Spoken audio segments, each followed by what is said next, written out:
The Pro Football Hall of Fame is the Hall of Fame for professional American football with a mission to honor the heroes of the game, preserve its history, promote its values and celebrate excellence. The Hall's 5 core values that are learned from the game are commitment, integrity, courage, respect and excellence. The vision of the Pro Football Hall of Fame is, it's not just the past, it's the future. It's not just about Canton, it's the world. It's not just a great museum for football, but a message of excellence. The hall opened in Canton, Ohio on September 7, 1963, with 17 charter enshrinees. As of 2016, there are a total of 303 members of the Hall of Fame. History. The community of Canton, Ohio successfully lobbied the NFL to have the Hall of Fame built in the city for 2 reasons. First, the NFL was founded in Canton in 1920. Second, the now-defunct Canton Bulldogs were a successful NFL team based in Canton during the first few years of the league. Groundbreaking for the building was held on August 11, 1962. The original building contained just 2 rooms, and 19,000 square feet of interior space.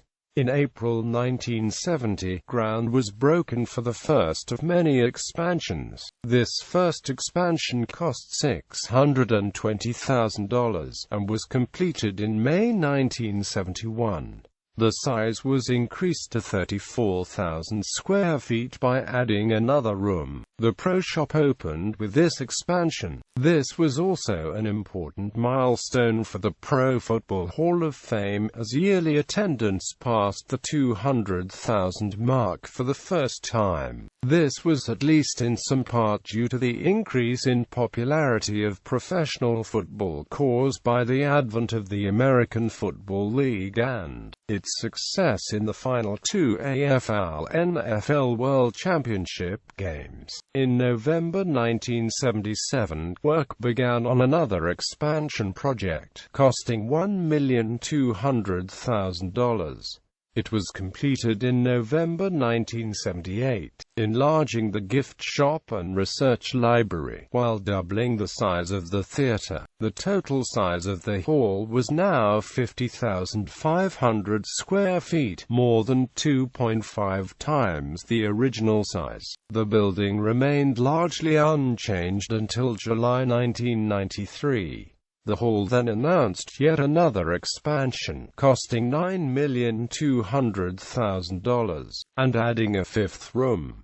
This expansion was completed in October 1995. The building size was increased to 82,307 square feet. The most notable addition was the Game Day Stadium, which shows an NFL Films production on a 20-foot by 42-foot CinemaScope screen. Inductees. Through 2015, all inductees except one played some part of the professional career in the NFL prior to the 1970 AFL-NFL merger, though several Hall of Famers have had AFL, Canadian Football League, World Football League and United States Football League experience, and there is a division of the Hall devoted to alternative leagues such as this.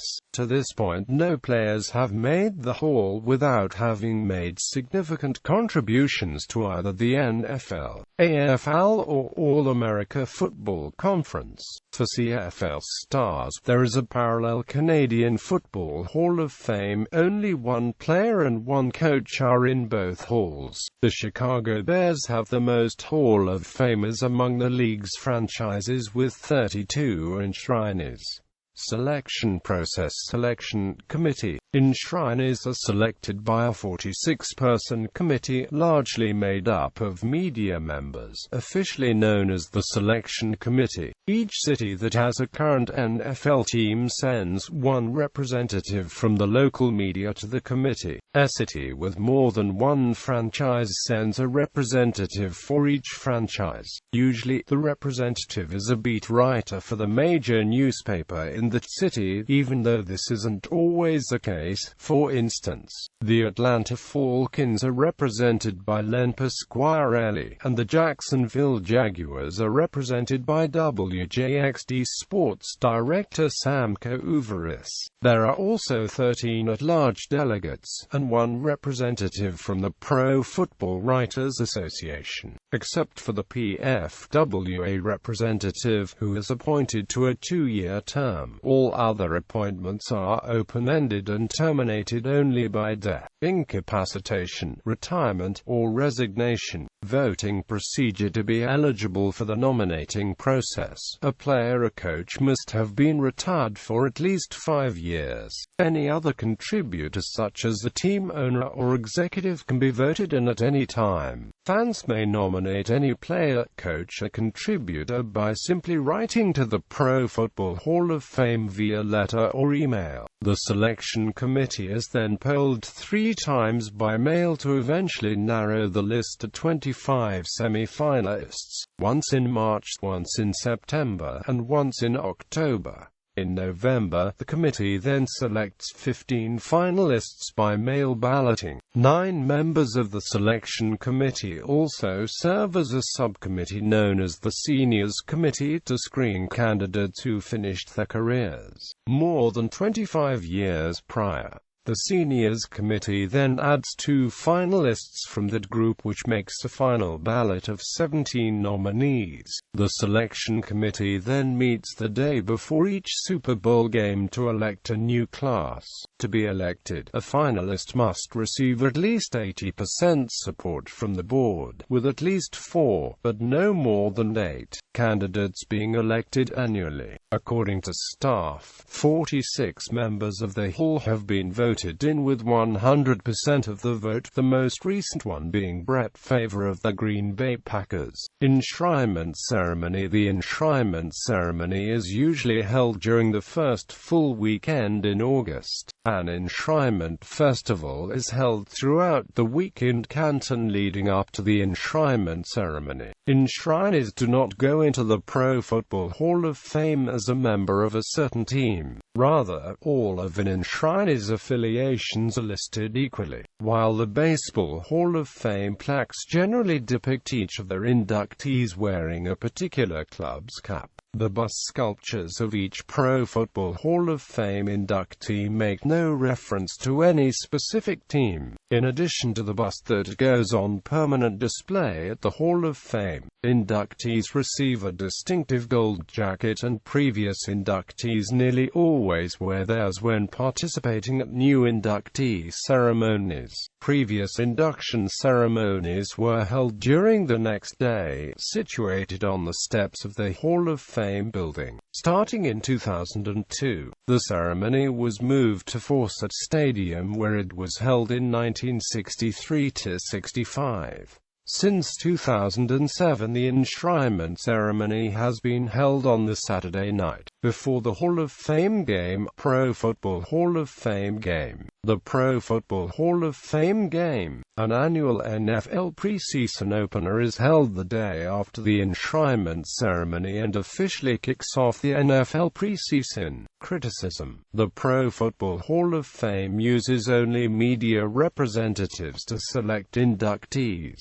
This, along with its policy of inducting only a maximum of 7 players a year, with a current maximum of 2 senior candidates and 5 non-seniors, has been criticized by sports columnists, former players, and football fans. Such critics would like to see solutions such as expanding the number of selectors, rotating panel members on and off the selection committee, and allowing former players to participate in the voting. The small number of candidates elected each year has helped foster what some perceive as an inequality of representation at certain positions or in certain categories of player, with defensive players in general and defensive backs and outside linebackers in particular, special teams players, wide receivers, deserving players who primarily played on bad teams, and those from the seniors category being slighted. This has included a 2009 New York Times article which criticized the Hall for not including punter Ray Guy on its ballot, also noting that the Hall did not have an inductee at the time representing the position. Guy was eventually inducted as part of the 2014 class for the Hall of Fame. There has also been criticism that certain players get overlooked because their team underproduced during their careers. The Hall has also recently been the object of complaints by retired players from both the NFL and AFL, who claimed that the Hall has not helped injured, disabled and mentally distressed retirees, including numerous members of the Hall of Fame, obtain a reasonable care and retirement package from the NFL and the Players Union, the NFLPA. The selectors have also been criticized for their unwillingness to acknowledge Canadian Football League experience as a factor in qualifying potential inductees.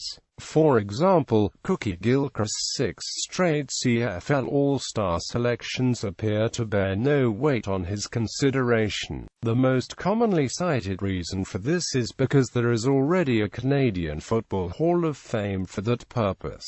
This, of course, puts players who played for a shorter time in both leagues, and had success in both, at a significant disadvantage. As of 2016, only one player and one coach are in both the Canadian and American halls. The Pro Football Hall of Fame is unique among North American Major League Sports Halls of Fame in that officials have generally been excluded from the hall. Only one 1966 inductee, Hugh "Shorty" Ray, has been enshrined. The National Baseball Hall of Fame and Museum, Naismith Memorial Basketball Hall of Fame and Hockey Hall of Fame have each inducted game officials as members, in part to rectify the lack of officials and other off-field contributors. The Hall of Fame added a contributors committee beginning with the class of 2015, which will nominate officials, general managers, owners and other positions that have historically been overlooked by the committee at large. Another prominent absence from the hall is sports journalist Had Kozel, who has yet to be awarded the Peter Rozelle Radio Television Award despite his well-known association with Monday Night Football. An August 2010 Sports Illustrated article hints that Kozel may have even been blacklisted by the NFL. To date, Joe DeLamielleure is the only player to have reached the Hall of Fame who has played any of the career in indoor or arena football. In 2015, the exclusion of Marvin Harrison from the yearly induction caused some to question the effect politics has on the induction process. Harrison, ranked 3rd all-time in receptions, was selected to the Pro Bowl 8 times among many other individual records. He was also named as the hardest receiver to cover by veteran cornerbacks Champ Bailey and Charles Tillman. The duo of Harrison and quarterback Peyton Manning also hold the record for most receptions, touchdowns, and yards between any quarterback and wide receiver combo. Critics argue the induction committee is allowing age and wait time to overshadow production. Harrison would be inducted into the Hall of Fame as part of the class of 2016.